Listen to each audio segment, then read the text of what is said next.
आपका winners academy Prayagraj में। मैं समीर शुक्ला एक बार फिर से नए वीडियो के साथ, जिसका नाम है प्रोनाउन। और प्रोनाउन में हम लोग पढ़ने वाले हैं रेसिप्रोकल प्रोनाउन और रिलेटिव प्रोनाउन। दोनों ही संबंधवाचक होते हैं, संबंध सूचक होते हैं, यानी दोनों ही एक वाक्य में संबंध बताने के लिए अपने अपने शब्दों के साथ आते हैं। तो ज्यादा टाइम वेस्ट नहीं करना है, वीडियो लास्ट तक देखना और पॉइंट टू पॉइंट बातें आपके मतलब की होंगी। सबसे पहले हम लोग बात करेंगे रेसिप्रोकल प्रोनाउन की। तो इसमें आपको मैं बता देता हूं, इसमें केवल दो शब्द होते हैं जो रेसिप्रोकल यानी पारस्परिक संबंधवाचक सर्वनाम की बात करते हैं।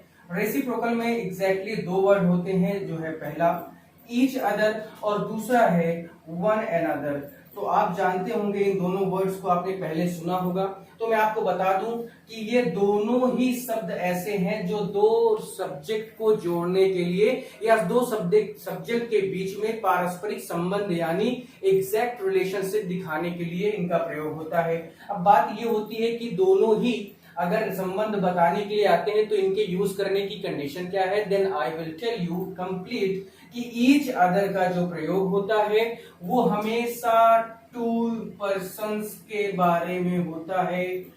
ठीक है, ईच अदर का जो प्रयोग होता है वो हमेशा टू पर्सन के बीच में यानी दो लोगों के बीच में पारस्परिक संबंध या रिलेशन का भाव प्रकट करने के लिए होता है। जबकि वन अनदर की बात करते हैं तो ये हमेशा मोर देन टू होते हैं, ये हमेशा मोर देन टू का भाव प्रकट करते हैं, यानी दो से ज्यादा के बीच का जब संबंध बताना होगा तो हम हमेशा वन अनदर का प्रयोग करते हैं, और दो लोगों के बीच संबंध बताने का काम होगा तो हमेशा ईच अदर का प्रयोग करते हैं। और आपने देखा भी होगा एक चीज कि अनदर को हम थोड़ा सा अगर इसका संधि विच्छेद करें, एन अदर की बात होती है तो अदर माने जब दो से ज्यादा या दूसरों की बातें हो जाए तो हम लोग वन अनदर का प्रयोग करते हैं। I think you have got my point.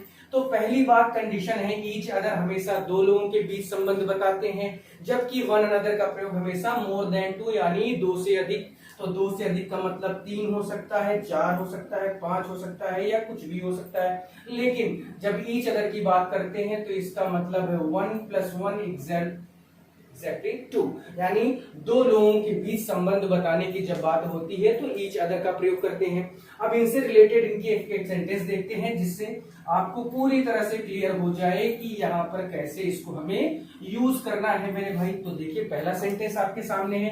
पहला सेंटेंस है, जैसे हमने लिखा कि राम एंड श्याम, राम एंड श्याम दो लोग हैं, और उसके बाद हमने लिखा हेल्प, और उसके बाद अगर लिख दिया वन अनदर। अगर ये सेंटेंस लिखा जा रहा है तो एग्जैक्टली ये गलत है, क्योंकि राम एक आदमी है, श्याम दूसरा आदमी है, और दो लोगों के बीच संबंध बताने की बात होती है तो हम किसका यूज करते हैं, तो राम एंड श्याम, है ना। और हेल्प करने के बाद क्या यूज करोगे, ईच अदर का प्रयोग करना है, क्योंकि दो लोगों की बातें हो रही हैं। एक और सेंटेंस देखते हैं, जैसे कि राम, ठीक है, श्याम एंड मोहन लिख दिया हमने कि राम श्याम एंड मोहन, और फिर लिख दिया हेल्प, फिर लिखा ईच अदर। तो ये अब देखते हैं, ये भी गलत है क्योंकि दो से अधिक है, एक दो तीन है। तो जब दो से अधिक की बात होगी तो आपको पता है कि क्या यूज करना है, तो राम श्याम एंड मोहन, उसके बाद हेल्प करना है। फिर क्योंकि ईच अदर का प्रयोग दो लोगों के लिए होता है और दो से अधिक की जब बात करते हैं हम लोग तो वन अनदर का प्रयोग होता है ना, वन अनदर का प्रयोग होता है। तो इस तरह से ये कंडीशन आपके लिए सही मानी जाएगी। तो आई होप ये क्लियर हो गया होगा कि रेसिप्रोकल प्रोनाउन होते क्या है, कैसे इनका यूज किया जाता है, किस तरह से इनका यूज करते हैं।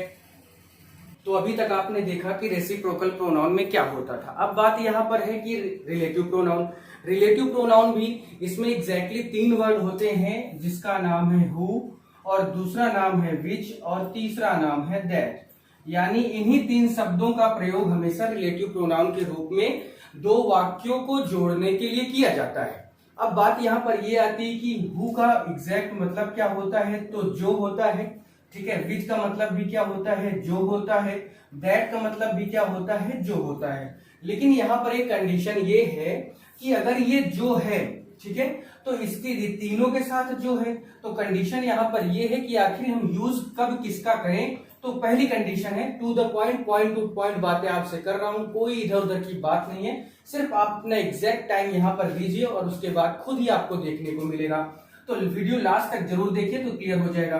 तो हु का जो यूज होता है वो हमेशा लिविंग थिंग्स के लिए होता है, वो हमेशा लिविंग थिंग्स के लिए होता है, यानी सजीव चीजों के लिए होता है, सजीव के लिए होता है।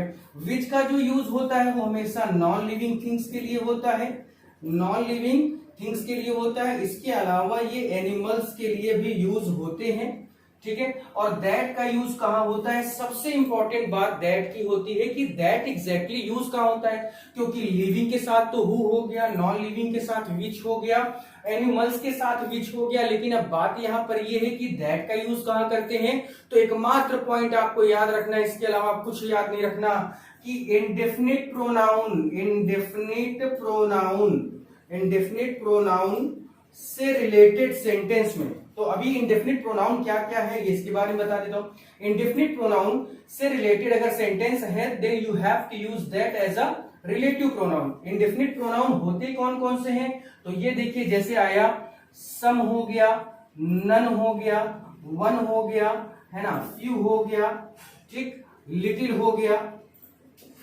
और सेवरल हो गया, बोथ हो गया, ठीक है, बोथ हो गया। यानी इतने जो सेंटेंस, जो इंडेफिनिट प्रोनाउन का मतलब ही क्या होता है कि ऐसे शब्द जिनसे हम क्या ना क्लियर कर दें, क्या ना क्लियर कर पाए, यानी नंबर ना क्लियर कर पाए, वही क्या होते हैं, रिलेटिव प्रोनाउन होते हैं। उन्हें ही क्या कहा जाता है, रिलेटिव प्रोनाउन कहा जाता है। अब इसमें ऐसे ही शब्द आएंगे, सम, यहां पर मैं और लिख दूं, एनी लिख दूं, ठीक है, कोई भी शब्द यहां पर लिखा जा सकता है जिससे सेंटेंस क्लियर ना हो पाए, यानी सेंटेंस में कितने लोग हैं, कितना है, ये चीजें क्लियर ना हो। तो इंडेफिनिट प्रोनाउन से अगर रिलेटेड सेंटेंस है तभी हम दैट का प्रयोग करते हैं। अब एक कंडीशन यहां पर ये आती है कि आखिर भाई सेंटेंस, दो सेंटेंस होंगे तभी जोड़ रहे हैं, यानी आपके ये दो सेंटेंस दिए गए हैं तो हमें बीच में यहां पर आपको क्या रखना है, रिलेटिव प्रोनाउन। तो रिलेटिव प्रोनाउन का हु, विच और दैट पता कैसे चलेगा कि लिविंग है कि नॉन लिविंग है कि यह क्या है। तो एक बात आपको याद रखनी है कि ये जो एरिया होगा, ये जो इतना एरिया है, इसको हम क्या बोलते हैं, ऑब्जेक्ट बोलते हैं। यानी जब हमारा ऑब्जेक्ट या एंटीसीडेंट नाउन जिसको कहा जाता है, अगर लिविंग है, अगर यहां पर दिया गया ऑब्जेक्ट या जिसके बारे में इधर जो सब्जेक्ट है या ऑब्जेक्ट है जिसके बारे में बात की जा रही है, अगर वो लिविंग है तो हु का प्रयोग करना, नॉन लिविंग है तो विच का प्रयोग करना, और अगर इंडेफिनिट प्रोनाउन से रिलेटेड वर्ड इधर है तो आपको तब भी क्या यूज करना है, फिर उसके बाद आपको दैट का प्रयोग करना है। इधर वाले सेंटेंस से कोई मतलब नहीं होना है, यानी यहां पर सीधे सीधे जब हम बनाएंगे तो रिलेटिव प्रोनाउन के बाद सीधा हम हेल्पिंग वर्ब लेके आएंगे या वर्ब को यूज करेंगे। यानी अगर आपको रिलेटिव प्रोनाउन लेना है तो कैसे, अपने एंटीसीडेंट को देखकर, एंटीसीडेंट यहीं पे होगा, इसी को देखकर हम अपने रिलेटिव प्रोनाउन का यूज करेंगे। इसके अलावा और कोई कंडीशन इसमें नहीं बनती। बाकी आप देखिए सीजीएल की तैयारी करने जाए तो उसमें बहुत सारी चीजें हैं, या इंग्लिश का और छोर बहुत है, ठीक है। अब मैं यहाँ पर रफ करता हूं, आप इसका स्क्रीनशॉट ले लिए होंगे, ठीक। तो सबसे पहली कंडीशन होती है हु की। तो हु कहाँ यूज होता है, मैं आपको एक एग्जांपल देके बता देता हूं कि हु का एग्जैक्टली जो यूज होता है वो होता कहाँ है, ठीक है। तो आपके सामने मैं पहला सेंटेंस रख रहा हूं, जैसे I know the boy, I know the boy, full stop हमने किया, he is standing there, he is standing और देयर लिखा है यहाँ पर। अब देखिए इस सेंटेंस में अगर हमें यूज करना है तो पहले हु लगाएंगे या विच लगाएंगे या दैट लगाएंगे, कैसे पता चलेगा। तो मैं उस लड़के को जानता हूं, मैं उस लड़के को जानता हूं, वह वहां खड़ा है, या जो वहां खड़ा है, हिंदी निकालने में जो शब्द अपने आप आ जाएगा। तो आपको लिखना क्या है कि आई know the boy, I know the boy. अब देखिए अब यहां पर हमें हु, विच या दैट में से एक लेना है, यानी हमें हु भी रखना है, विच भी रखना है या दैट रखना है। तो कैसे पता चलेगा, क्योंकि बॉय क्या है, एक लिविंग है, और जैसे ही आपने देखा कि बॉय एक लिविंग आपका नाउन है तो आपको क्या यूज कर देना है, हु का प्रयोग करना है, क्योंकि आपका एंटीसीडेंट नाउन क्या है, लिविंग है। तो हु का प्रयोग करेंगे और उसके बाद हेल्पिंग वर्ब लिखेंगे, फिर स्टैंडिंग कर देंगे, फिर देयर कर देंगे। अब आपका ये सेंटेंस क्या हो जाएगा, सही हो जाएगा। तो ऐसे ही आपको यूज करना है, इसी तरह से समझना है। एक सेंटेंस और देखते हैं दूसरा, कि I bought A camera, I bought a camera, ठीक है, और इट वॉज चीप, ठीक है, मैंने कैमरा खरीदा जो बहुत क्या था, सस्ता था। तो आई, अगर इसको आप बनाएंगे तो आई बॉट ए कैमरा। अब देखिए कैमरा क्या है, अब यहीं पे हमें लगाना है फुल स्टॉप की जगह पर हमें अपना रिलेटिव प्रोनाउन यूज करना है। तो करेंगे कैसे, क्योंकि कैमरा एक नॉन लिविंग है तो क्या यूज कर देना है, विच का यूज कर देना है, और फिर विच वॉज आप क्या लिख देंगे, चीप लिख देंगे। अब आपका ये सेंटेंस सही हो जाएगा। तो इस तरह से जितनी भी कंडीशन बनती हैं इसी तरह से हमें इनको फॉलो करना होता है, इसके अलावा और कोई दूसरा रास्ता नहीं होता। इसके बाद देखते हैं हम लोग कि इसमें क्या है। अब अगला जो हमारा हु और विच हमने देख लिया, अब बात दैट की करते हैं। तो दैट का यूज मैंने आपको बताया कि दैट का यूज जो होता है वो हमेशा इंडेफिनिट प्रोनाउन के साथ होता है। अब देखिए उसका एक sentence, you can buy any pen full stop you like most. अब देखिए एनी शब्द क्या है, एक इंडेफिनिट प्रोनाउन है, और जब इसको हम बनाएंगे तो क्या बनेगा कि you can buy any pen, और फिर क्या लिख दोगे, दैट लगा दो कि तुम कोई भी पेन खरीद सकते हो जो तुम्हें पसंद हो, दैट यू लाइक मोस्ट। अब देखिए यू हमने क्यों लिख दिया, जबकि बताया गया था कि प्रोनाउन के बाद यानी आपको रिलेटिव प्रोनाउन के बाद हेल्पिंग वर्ब रखना है, जस्ट बिकॉज ऑफ, क्योंकि आपका सब्जेक्ट इधर अलग है और इधर अलग है, या इधर का ऑब्जेक्ट अलग है और सब्जेक्ट अलग है। अभी तक कैमरा के साथ इट लगाया था तो हमने विच के बाद सीधे इज लगाया, लेकिन पेन है और यहाँ यू है। अगला सेंटेंस एक और देखते हैं कि man is the only animal they can use his mind, यानी आदमी एक ऐसा जानवर है जो अपने दिमाग का यूज कर सकता है जो।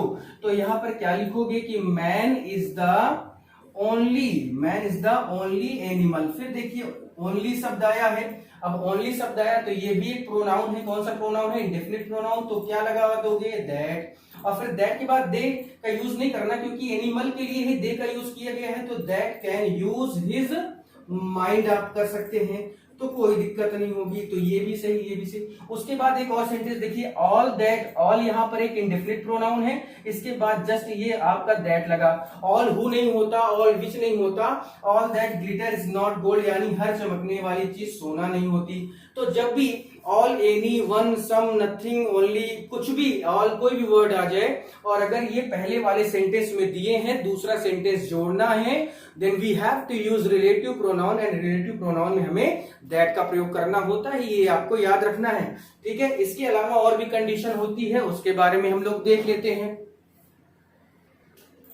तो अब देखिए इसमें क्या करना है। उसके बाद एक कंडीशन और बनती है कि सुपरलेटिव डिग्री के एडजेक्टिव के बाद, यानी इंट्रोगेटिव प्रोनाउन तो था ही, इंडेफिनिट प्रोनाउन तो था ही, और इंडेफिनिट प्रोनाउन के साथ हम दैट का प्रयोग कर रहे थे, लेकिन सुपरलेटिव डिग्री के एडजेक्टिव के बाद भी दैट का प्रयोग होता है। एग्जांपल है, this is the best, best क्या है, गुड, बेटर, बेस्ट, यानी सुपरलेटिव डिग्री, और इसके बाद दैट का प्रयोग होता है। तो दिस इज द बेस्ट यानी ये सबसे अच्छी चीज है, दैट यानी जो, ही कुड डू वो कर सकता है, क्लियर हुआ। एक और कंडीशन की हु, व्हाट, इंट्रोगेटिव प्रोनाउन के बाद भी हम दैट का प्रयोग करते हैं, जैसे व्हाट इज इट, क्या चीज है, जो, क्या चीज है जो, यानी दैट मेक्स यू फियरलेस, जो तुम्हें क्या निडर बनाती है।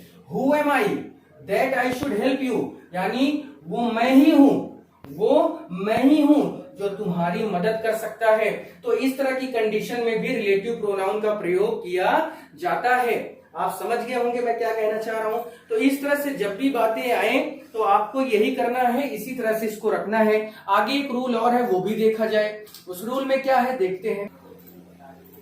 तो मैंने आपसे बताया कि जो हमारा नेक्स्ट रूल होगा वो कुछ ऐसा है कि दो एंटीसीडेंट के बाद, दो एंटीसीडेंट यानी जो दो नाउन होंगे उनके बाद जब उनमें एक व्यक्ति हो और दूसरा कोई जानवर हो, यानी इंसान और जानवर दोनों साथ में आ जाए एज अ सब्जेक्ट बन के, तो दैट का प्रयोग रिलेटिव प्रोनाउन के रूप में करते हैं। अब यहाँ पर बात कैसी होगी कि द बॉय एक व्यक्ति है, डॉग एक जानवर है, यानी दो आपके नाउन है या दो एंटीसीडेंट नाउन है। अब आपको क्या लगाना है, दैट। तो कभी भी याद रखना है कि अगर जानवर इंसान साथ में दोनों आए तो आपको दैट का प्रयोग करना है। तो वो लड़का और उसका डॉग, यानी एक लड़का और उसका कुत्ता जो मेरे घर में घुसे, या जो मेरे बंद किए हुए या बंद हुए घर में घुसे, तो दैट का यूज ऐसे ही करते हैं। यानी रिलेटिव प्रोनाउन आपको क्लियर हो गया होगा कैसे इसका यूज किया जाता है, किस तरह से इसका यूज करते हैं। तो पूरा आपको देखना है, समझना है। और अगर ऐसे वीडियो आपको चाहिए तो आप इसको सब्सक्राइब करें, बेल आइकन भी प्रेस करें, जिससे सबसे पहले वीडियो आपके पास तक पहुंचे। ठीक है, थैंक यू।